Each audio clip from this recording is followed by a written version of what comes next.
सुनो, क्या आप ऑफिस से आते हुए सब्जी लेते आओगे? सुनीता जल्दी जल्दी घर में ताला लगाते हुए बोली। सुनकर अनिल चौंक गया। बोला, क्यों, तुम्हें क्या हुआ? रोज तो तुम ही लाती हो।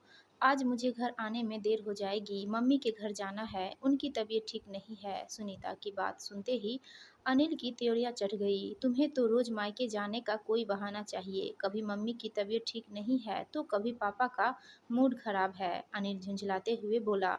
अनिल की बात सुनकर सुनीता रुआसी हो गई। माँ बाप की इकलौती संतान सुनीता ने विवाह से पहले ही अनिल से कह दिया था कि उसे अपने माँ बाप का ख्याल रखना है। तब तो अनिल ने उसकी इस सोच को सराहा था, लेकिन अब जब भी वह मायके जाने का नाम लेती है, अनिल ऐसे ही रिएक्ट करता है। वैसे तो वह चुपचाप अनिल की बात सुन लेती है, लेकिन आज उसकी बात सुनीता के मन में चुभ गई, सो वह भी तल्खी लहजे में बोली, ठीक है, अब मैं वापस घर नहीं आऊंगी, वहीं रह लूंगी। अनिल ने सुनीता की बात को हल्के में लिया और उसे बस स्टॉप पर छोड़कर ऑफिस चला गया। सुनीता का मूड पूरी तरह खराब हो गया था। बस उसके सामने रुकी तो वह अनमनी सी उसमें चढ़ गई। ऑफिस में जल्दी जल्दी पेंडिंग काम निपटा कर लंच में घर के लिए निकल गई, लेकिन घर जाने के बजाय अपनी सहेली नेहा के पास चली गई। दरवाजे पर सुनीता को देखते ही नेहा खुशी से उसके गले लग गई। उसके उदास चेहरे की ओर देखते हुए नेहा बोली, सच सच बता, क्या हुआ? अनिल से फिर झगड़ा हुआ है क्या? नहीं यार, ऐसी बात नहीं है। सुनीता आंखें चुराते हुई बोली। अच्छा, तो अब तुम मुझसे बात छिपाओगी? नेहा नाराजगी दिखाते हुए बोली। नहीं नेहा, तुझसे क्या छिपाना, तुझे तो सब पता है। सुनीता नेहा का हाथ पकड़ते हुए बोली।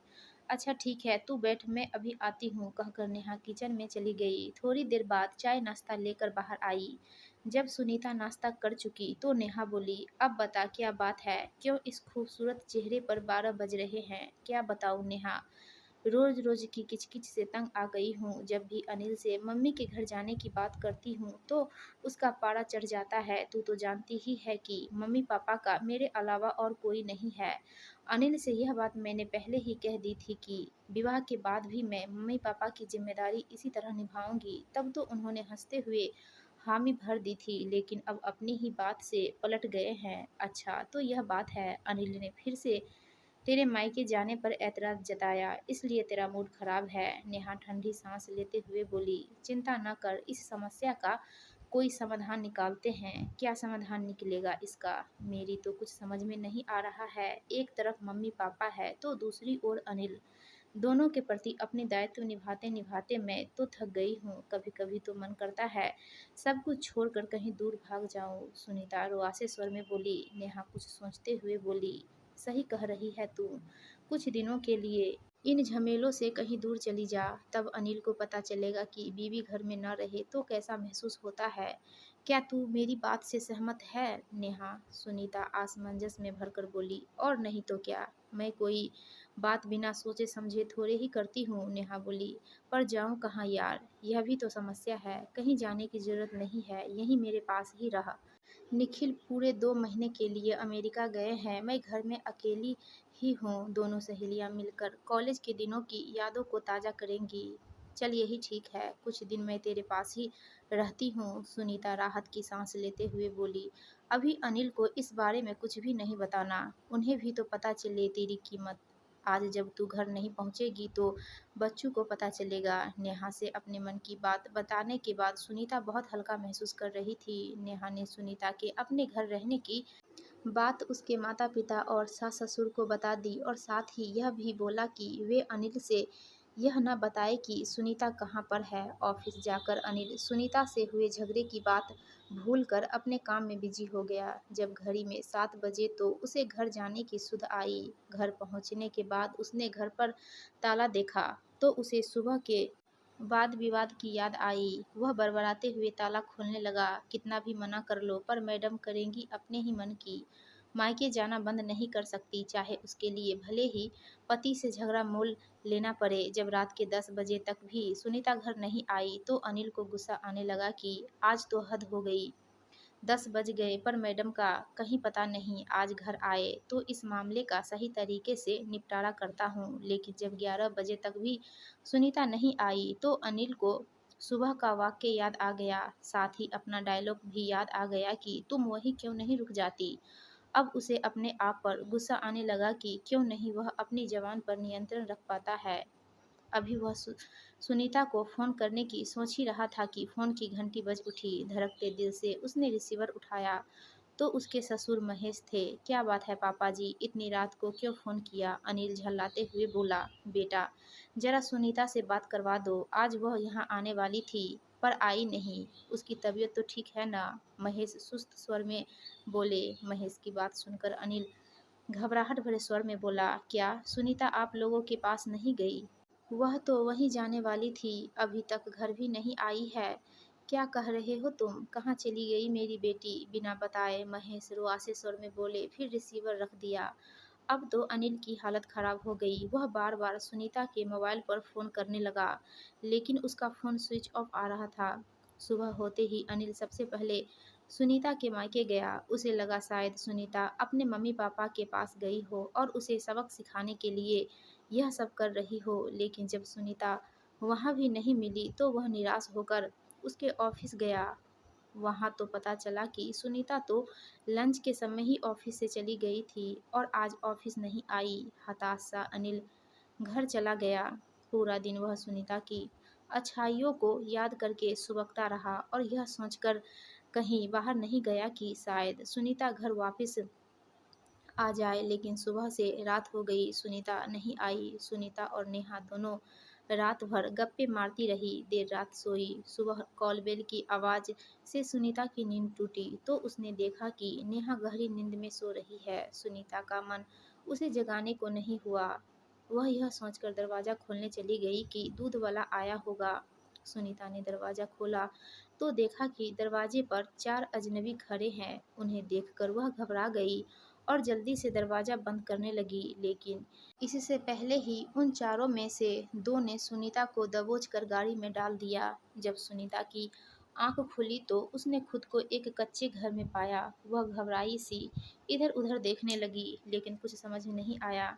सुनीता घबराहट के मारे रोने लगी। उसकी समझ में नहीं आ रहा था कि क्या करे, किससे बात करे। फिर चुपचाप किसी के आने की राह देखने लगी। शाम के करीब 4 बजे 2 लोग आए और सुनीता से उसके पति के बारे में पूछने लगे। सुनीता ने अपने पति अनिल के बारे में बता दिया तो वे बोले, हम अनिल की नहीं, निखिल की बात कर रहे हैं। निखिल तो मेरी सहेली नेहा का पति है। सुनीता ने अकचकाते हुए पूछा, क्या किया है उसने और आप लोग मुझे क्यों पकड़ कर लाए हैं? नेहा की बात सुनकर दोनों अजनबी अकचका गए। उन्होंने सुनीता को डांटते हुए कहा, ज़्यादा स्मार्ट बनने की कोशिश न करो। तुम्हारे पति ने हमारे मालिक से कर्ज लिया है और अब उसे चुकाने से कतरा रहा है।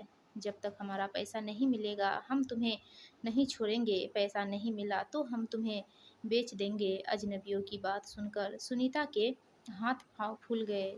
वह सोचने लगी कि अजीब मुसीबत में फंस गई, कैसे छुटकारा मिलेगा। काश अनिल को फ़ोन कर पाती। दोनों अजनबी सुनीता को धमका कर चले गए। जब अगले दिन भी सुनीता अपने घर नहीं पहुंची तो अनिल बुरी तरह टूट गया। उसकी समझ में नहीं आ रहा था कि क्या करे। सुनीता को गए 2 दिन हो गए थे, लेकिन उसकी कोई खबर नहीं थी। कहीं वह किसी हादसे का शिकार तो नहीं हो गई। यह सोच सोच कर वह रोने लगा। अगले दिन डोरबेल की आवाज़ से उसकी नींद टूटी। वह खुशी खुशी यह सोचकर दरवाज़ा खोलने गया कि शायद सुनीता हो दरवाजे पर, लेकिन सामने उसके माता पिता खड़े थे। उन्हें देखते ही अनिल के सब्र का बांध टूट गया और वह अपने पिता के गले लगकर बच्चों की तरह रोने लगा।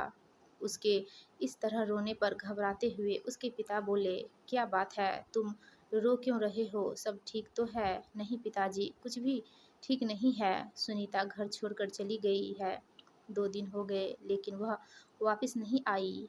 अनिल सुबकते हुए बोला, क्या कहा? बहू घर छोड़कर चली गई? पर क्यों? अनिल की माँ हैरानी से बोली, जरूर तूने ही उससे झगड़ा किया होगा, वरना मेरी बहू तो बेहद समझदार है। हाँ माँ, मैंने ही उसका दिल दुखाया है। पहली बार नहीं, हमेशा उसे दुखी करता हूँ मैं, तभी वह मुझे छोड़कर चली गई। कहते हुए अनिल ने सारी बात माता पिता को बता दी। किया तो तूने गलत है बेटा।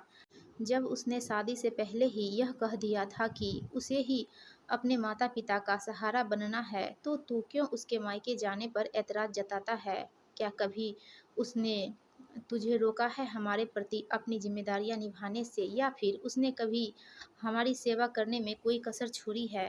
अनिल के पिता उसे समझाते हुए बोले, आप सही कह रहे हैं पापा, मैं ही गलत था जो अपनी बीवी के मनोभावों को नहीं समझ सका। एक बार वह वापस आ जाए तो मैं उसकी सारी बातों को मानूंगा और उसके माता-पिता को भी आपकी ही तरह समझूंगा।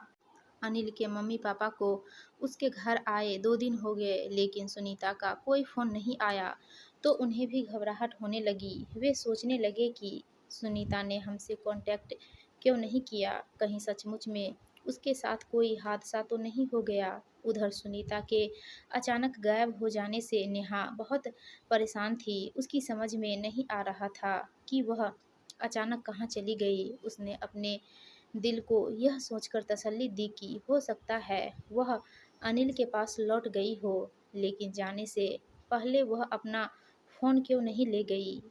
यह बात नेहा को परेशान कर रही थी। 2 दिन तक उसने सुनीता के आने का इंतज़ार किया, लेकिन जब उसकी कोई खबर नहीं मिली, तो उसने अनिल से मिलने का निश्चय किया। अगले दिन नेहा अनिल के ऑफिस पहुंची और उसे सारी बात बता दी। नेहा की बात सुनकर अनिल घबरा गया। नेहा बोली, ऐसे घबराने से काम नहीं चलेगा अनिल, लगता है सुनीता किसी बड़ी मुसीबत में फंस गई।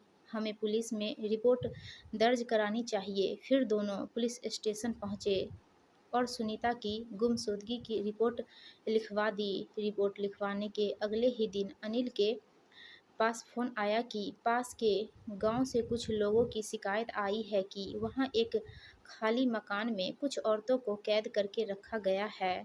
उन्हें कहीं बाहर भेजने की तैयारी चल रही है। हम वहां रेड मारने जा रहे हैं। आप भी हमारे साथ चलिए, शायद आपकी पत्नी की कोई खबर मिल जाए। फ़ोन सुनते ही अनिल अपने और सुनीता के मम्मी-पापा के साथ पुलिस स्टेशन पहुंचा। साथ में नेहा भी थी। पुलिस की टीम के साथ वे सभी गांव में पहुंचे। वहां एक कमरे में सुनीता बंद थी। सभी औरतों और वहां उपस्थित गुंडों को पकड़ लिया गया। पुलिस इंस्पेक्टर ने अनिल से कहा, देखिए, इनमें से कोई आपकी पत्नी तो नहीं? उन्हें देखकर अनिल निराश हो गया क्योंकि उसमें सुनीता नहीं थी। इंस्पेक्टर बोले, आप परेशान न हो, हम पूरे घर की तलाशी लेते हैं। हो सकता है कि आपकी पत्नी को किसी और कमरे में रखा गया हो। पूरे घर की तलाशी लेने के बाद सुनीता एक कमरे में घुटनों पर मुंह रखे रोती मिली। सुनीता को देखते ही खुशी के मारे अनिल की चीख निकल गई। थैंक यू इंस्पेक्टर, मेरी पत्नी वह रही। अनिल को देखते ही सुनीता उससे लिपट गई। अनिल उससे माफ़ी मांगते हुए बोला, मुझे माफ़ कर दो सुनीता, मेरी वजह से तुम्हें इतनी मुसीबतों का सामना करना पड़ा। मैं तुमसे वादा करता हूँ कि अब कभी तुम्हें अपनी जिम्मेदारियाँ पूरी करने से नहीं रोकूंगा। अब घर चलो बहू, घर चलो, तुम्हारा पति पूरी तरह सुधर गया है। सुनीता अपने ससुर का स्वर सुन मुस्कुराने लगी। दोस्तों, आपको ये कहानी अच्छी लगी हो तो प्लीज़ हमारे वीडियो को लाइक कीजिए और चैनल को सब्सक्राइब